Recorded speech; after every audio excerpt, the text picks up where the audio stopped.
protagonista Meios e Publicidade de hoje é CTO da eLive no Brasil e especialista em redes sociais e inteligência artificial. Jason Vitorino veio a Portugal para falar do potencial da informação deixada online pelos consumidores, na conferência Que Segredos Escondem as Redes Sociais sobre os Consumidores. É precisamente esse o ponto de partida para esta entrevista e eu começava por aí, Jason. Que segredos são estes? Portanto, nós estamos trabalhando com social media há quase 8 anos. E sempre a pergunta que nós fazíamos e nossos clientes queriam as respostas era: o que o consumidor fala de minha marca? Essa era a pergunta de partida dos nossos clientes. Então, o que as pessoas falam sobre minha marca é positivo, é negativo? Quantas pessoas falam e qual é o volume dessas menções nas redes sociais? Há 3 anos atrás, de alguma maneira, nos veio à mente uma outra pergunta que há muito tempo já devíamos estar fazendo, né? E é justamente uma pergunta sobre este consumidor. Ou seja, ao invés de simplesmente se debruçar sobre as marcas, a gente começou a se perguntar também: quem é este consumidor que fala de minha marca? Então, foi o que a gente chamou de um monitoramento centrado no consumidor, ao invés de ser somente centrado na marca. E essa pergunta mudou completamente o processo, né, de desenvolvimento de estudos e de geração de insights e, consequentemente, a tecnologia que a gente utiliza. Mas quando fala em segredos que os consumidores revelam nas redes sociais, que tipo de informação, ou até onde é que uma marca consegue conhecer um consumidor específico através da informação que deixa nas redes sociais? Isso depende de cada consumidor, né? Isso depende essencialmente do indivíduo. Como na área de estudos de mercado existe a possibilidade de coletar uma amostra, sempre uma amostra, ou seja, não é necessário que você tenha os 10 milhões de habitantes de Portugal para saber a opinião deles sobre o governo, ou sobre um determinado partido, ou sobre uma determinada marca. Da mesma maneira, nas redes sociais, há pessoas que dizem mais, há pessoas que dizem menos. Tipicamente, nós começamos pelo segmento que nós queremos analisar. Por exemplo, se nós estamos interessados no segmento mais de saúde, pessoas que se interessam por alimentos biológicos, que se interessam por estar sempre fit e saudável, nós vamos buscar pessoas que mencionam termos relativos a isso, ou seja, corrida, jogging, alimentação biológica, etc. Depois que nós criamos uma amostra, né, tipicamente de 1.000 a 2.000 pessoas, nós começamos a analisar tudo que é possível que essas pessoas deixam publicamente nas redes sociais. E a partir daí nós fazemos uma análise mais automática, né, gerando vários gráficos, vários tipos de comparações, e em seguida nós fazemos uma análise mais humana, ou seja, sentamos e analisamos o que é que aquelas relações ou o que é que aqueles dados que foram processados representam, né? Uma interpretação. E até que ponto é que é possível definir exatamente o perfil de um consumidor? Ou seja, uma pessoa pode ter um interesse no running, fit, como falou, mas por outro lado pode gostar também de surf. Até que ponto é que essa informação é cruzada, as várias áreas de interesse do consumidor? Hoje a gente tem um conceito chamado de Deep Profile, ou perfil profundo, onde nós, a princípio, estamos interessados em coletar qualquer tipo de conceito relevante, não somente marcas, mas também ações, intenções, maneiras de se expressar e tudo isso. Esse conjunto de coisas nos permite fazer inferências sobre essa população. Por exemplo, utilizando o Twitter, nós sabemos que é uma plataforma muito utilizada pelos adolescentes e jovens adultos, né? Então, são pessoas entre 15 e 25 anos. Então, se nós temos um projeto que tem como principal foco este segmento, o interessante é utilizar o Twitter. Dentro desta plataforma, nós vamos buscar, então, o segmento subespecífico. É um segmento de pessoas que se interessam por surf ou se interessam por jogging. A princípio, cada pessoa tem um perfil profundo, um deep profile infinito. Ou seja, a cada dia eu posso acrescentar novas informações, porque a cada dia aquela pessoa se manifesta ou no Facebook, ou no Twitter, ou em outras redes, e a partir dessas manifestações eu posso extrair mais informações para aquele perfil. E que do total da informação que se pode recolher online sobre um consumidor hoje em dia, quais é que são as informações que podem ser mais relevantes para uma marca? Nós criamos uma espécie de framework, um esquema de caracterização do indivíduo que a gente chama dos 4Ps, inspirados nos 4Ps de marca. Sendo que esses 4Ps são os tipos de pessoas, ou seja, pode ser desde fumantes, ou fãs de música, ou fãs de surf, os locais, né, os places, onde elas frequentam, se são museus, se é a praia, se é a escola, se é a universidade, se é o trabalho, o tipo de diversão, o play, né, o terceiro P é o play, onde as pessoas obtêm entretenimento, se é no cinema, se é na discoteca, se é num barzinho, que tipo de música, que tipo de filme elas gostam. E o quarto são as preferências e produtos em geral. Então, que tipo de marca eles consomem, que tipo de comida eles consomem, que tipo de roupa eles vestem. Então, observando esses 4Ps, a gente consegue, de fato, ter uma estrutura que, dependendo do contexto do negócio, eu vou enfatizar um desses Ps ou mais de um desses Ps. Uhum. E de que forma é que as marcas podem efetivamente depois trabalhar essa informação? Há várias maneiras, né, de trabalhar. A primeira maneira é simplesmente conhecer mais do seu consumidor para oferecer para ele produtos mais atraentes no futuro, né? Então eu cito sempre o exemplo de uma marca que vendia caramelos e descobriu que o caramelo de morango era o mais falado, mencionado e o mais querido. E a partir daí lançaram uma caixinha só de caramelos de morango. As caixinhas eram mistas e eles lançaram só a caixinha de morangos por conta desse específico fator. Então, há pouco tempo, hoje, né, nessa conferência, nós apresentamos um estudo sobre os milênios, né, em Portugal, e nós descobrimos, por exemplo, uma das dezenas de relações eram que pessoas que mencionavam Cascais tinham 50% de chance também de mencionar o sushi. Então, por exemplo, se eu tivesse a trabalhar com uma marca de uma franquia de restaurantes de sushi, eu poderia recomendar Cascais como a primeira praça piloto para abrir uma franquia de sushi, né, por conta disso. Então, há várias maneiras de você aproveitar a informação, como já se faz no estudo de mercado tradicional. Além disso, a publicidade online, ou seja, a publicidade no Facebook, no Google, no Twitter, se beneficia bastante. Por quê?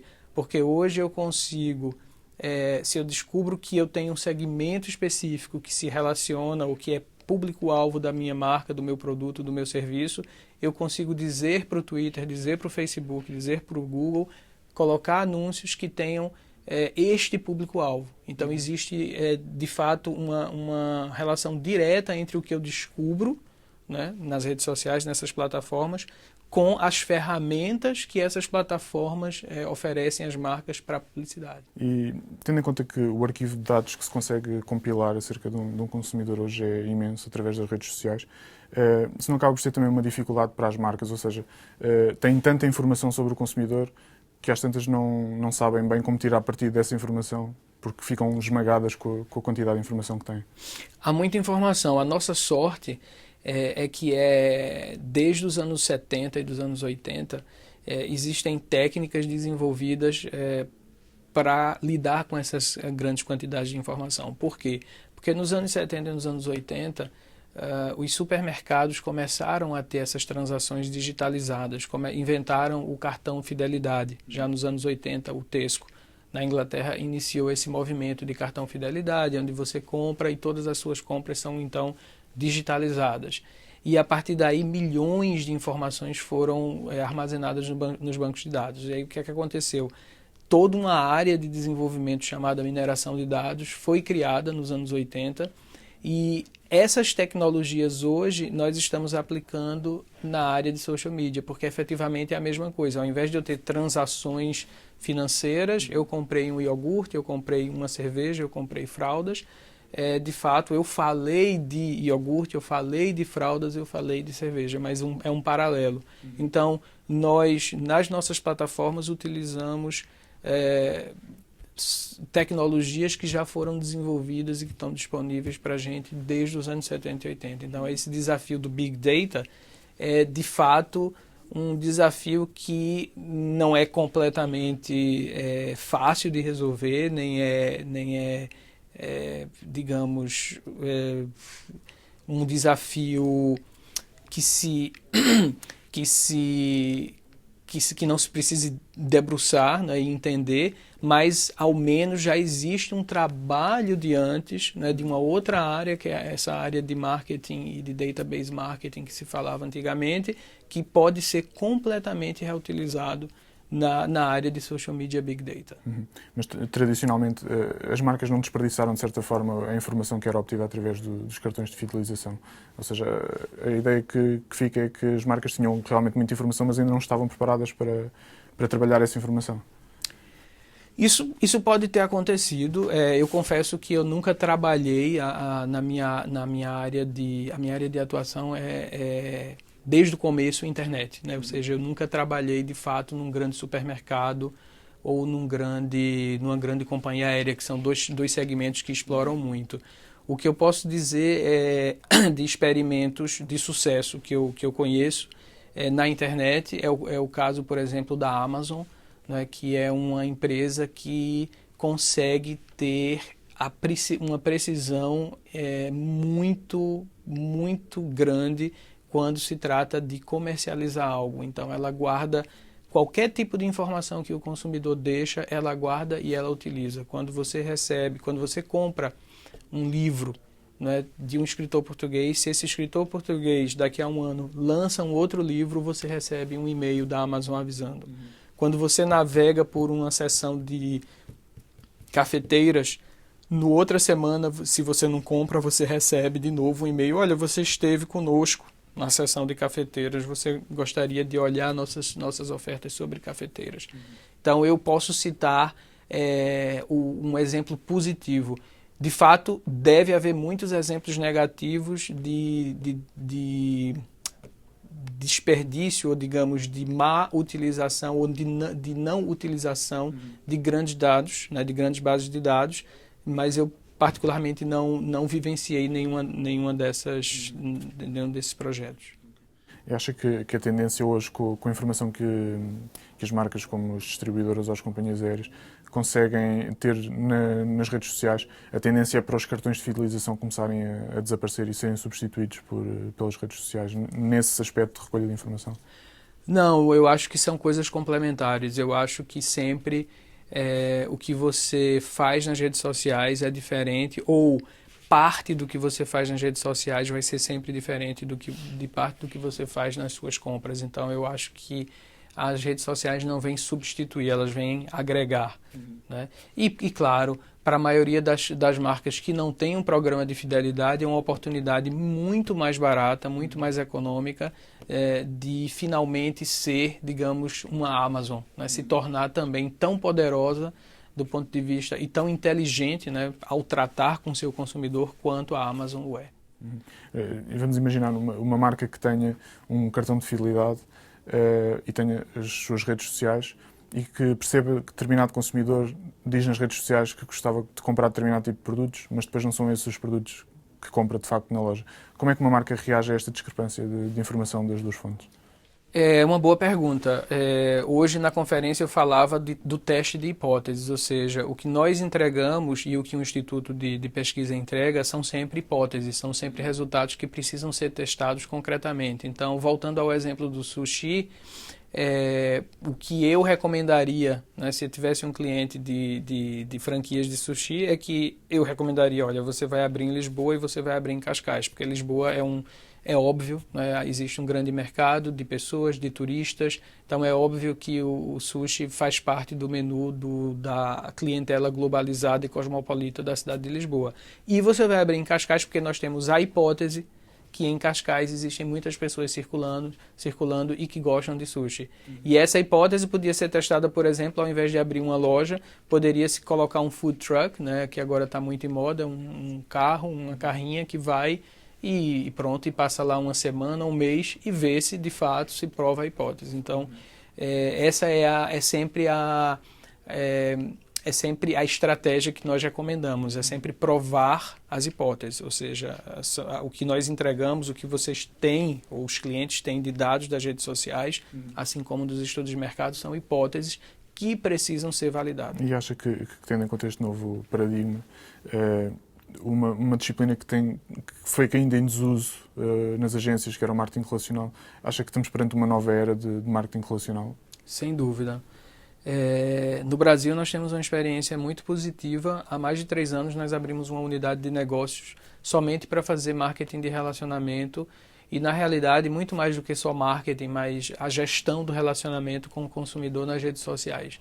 Então, no Brasil, nós temos quase 100 pessoas que trabalham em várias empresas, grandes marcas, e elas trabalham essencialmente no Twitter e no Facebook. As pessoas vão às páginas, vão aos perfis das marcas e perguntam coisas do dia a dia, né? Se aquele produto vai ser oferecido naquela cidade, se aquele produto tem um determinado sabor, se quantas calorias tem o produto, etc. E essas pessoas do nosso time utilizam a nossa plataforma para responder, para adicioná-las no CRM tradicional da empresa. E isso é um grande case, é um case muito grande no Brasil, eu diria na América Latina. E a gente vê isso, engraçado, a gente vê isso mais na América Latina, talvez por conta da quantidade de população, né? O Brasil tem quase 200 milhões de habitantes, vê um pouco menos em Portugal e na Espanha nesse momento, e mesmo na Alemanha a gente vê um pouco menos. Mas eu acredito que essa onda vai chegar à Europa muito forte, a onda do marketing de relacionamento agora muito mais 1 para 1, porque imagina, você tem o deep profile desses consumidores e você, ao falar com ele, você não fala mais ao telefone, você tem aquele tempo de refletir, você pode entender um pouco e pode fazer com que a sua comunicação seja mais direcionada para aquele indivíduo. Então, se o indivíduo gosta de Van Gogh, você pode mencionar Van Gogh en passant na sua resposta, né? E aquele indivíduo já não se sente tão mais um número, né? Ele já se sente mais indivíduo, mais ser humano. Então, eu acho que é uma grande oportunidade para as marcas se humanizarem, né? Tratarem seus consumidores não mais como consumidores, mas sim como seres humanos. Num momento de crise como o que atravessamos, sobretudo na Europa e em Portugal especificamente, as marcas estão disponíveis para fazer esse tipo de investimento que é preciso para ter um diálogo com os consumidores? Eu diria que há maneiras de você redirecionar, né, os seus investimentos, né? Por exemplo, há grandes marcas que possuem call centers. Talvez seja possível diminuir um pouco os call centers ou aproveitar parte dos recursos do call center para responder os milênios, que são os nativos das redes sociais, e de certa forma você atende muito mais gente, porque imagine, quando a pessoa faz um tweet ou faz uma mensagem, a resposta pode já até estar numa base de dados, então você não passa 5 minutos explicando para aquela pessoa ao telefone. Então, já do ponto de vista de produtividade, essa nova forma de atender ou de se relacionar com o cliente, ela é muito mais produtiva, ela é muito mais eficiente. Então, eu diria que na realidade o cenário se você promove o relacionamento do seu consumidor nas redes sociais, você economiza, né? Você fica mais eficiente, você faz mais com menos. E nesse aspecto, há aqui uma discrepância que o atendimento no call center é feito por profissionais muito menos qualificados do que aquele que é exigido nas redes sociais. Como é que as marcas gerem? E se calhar já a poupança não é tão grande. Continua sendo, no nosso caso, por exemplo, continua sendo porque, apesar do profissional ser um profissional diferente, ele é um profissional que trabalha o mesmo tempo, mas ele produz muito mais que o profissional do call center. Então, quando nós fazemos as contas nas grandes empresas, nós trabalhamos... Os maiores projetos que nós temos hoje no Brasil são com a Coca-Cola e com a Unilever, né? Nós atendemos quase 50 mil perguntas por mês. Então, quando eles fazem as contas do e-mail, das redes sociais e do telefone, naturalmente, todos os anos esse projeto de Social CRM cresce, porque eles já perceberam pelas contas que é o meio mais rentável, não só do ponto de vista econômico e de eficiência e de produtividade, como do ponto de vista de imagem. As pessoas acham simpático que a marca os atenda de uma maneira tão inusitada, né? Na Europa, eu tentei já na Espanha e 2 vezes na Alemanha e só tive resposta uma vez no caso da Alemanha, né? E nos Estados Unidos, eu tentei uma vez e também não obtive resposta. Portanto, há uma grande oportunidade para aquelas marcas que consigam se antecipar e criar de fato uma estrutura para ouvir seus consumidores. Uhum. E em relação ao tipo de informação que as marcas conseguem extrair das pessoas nas redes sociais, eu penso que penso que o Jason terá falado hoje na conferência de um caso recente nos Estados Unidos de uma marca de puericultura que conseguiu perceber que uma mulher estava grávida aos 3 meses de gestação apenas pelas páginas que ia seguindo. E descobriu mesmo antes dela anunciar publicamente que estava grávida. A minha pergunta é, onde é que se traça o limite até onde é que as marcas podem ir no conhecimento do consumidor? Há que existir, e para isso existe a sociedade organizada e o governo e as entidades de consumidores, há que existir uma regulamentação. A União Europeia é clara, essa regulamentação, a regulamentação com cookies já está muito bem definida, o próprio Facebook já não vende mais os dados dos consumidores com nomes ou identidade, ou seja, são todos anonimizados e só com a autorização através do que eles chamam de social login, através de um site da sua empresa, onde a pessoa autoriza que as informações de likes dela sejam passadas para a empresa, é que a empresa consegue fazer, ou seja, o poder está na mão do consumidor. E agora, a partir penso que dia 30 de abril, o Facebook vai começar a barrar o acesso das marcas à informação de perfil dos consumidores. Correto. Mesmo que eles autorizem a recolher. Não, se eles autorizarem, eles conseguem. Conseguem. Mas não autorizando, vai estar vedada essa informação. Como é que vê essa decisão do Facebook barrar o acesso? Acho muito positiva porque eu acho que o consumidor precisa ter o poder de controlar a sua informação. Então eu acho que as marcas também são forçadas a utilizar, e que é a intenção do Facebook também, de certa forma, a utilizar o social login para ser transparente e dizer, olha, eu gostaria de saber dos seus dados, porque eu gostaria de mandar ofertas personalizadas para você. Se você quiser, me autorize e você vai receber descontos, você vai concorrer a uma viagem, ou seja, você tem que ser criativo e tem que ser generoso para que os seus consumidores façam o social login para você, ou seja, permitam que os seus dados sejam usados. O que, por exemplo, não é verdade quando você faz um cartão de crédito. Um cartão de crédito sabe toda a sua vida, mas praticamente, entre aspas, não te dá muito no retorno. Então, e é expectável que outras redes sociais como o Twitter ou o Instagram venham a fazer adotar a mesma política do Facebook no que diz respeito a barrar o acesso aos perfis dos consumidores?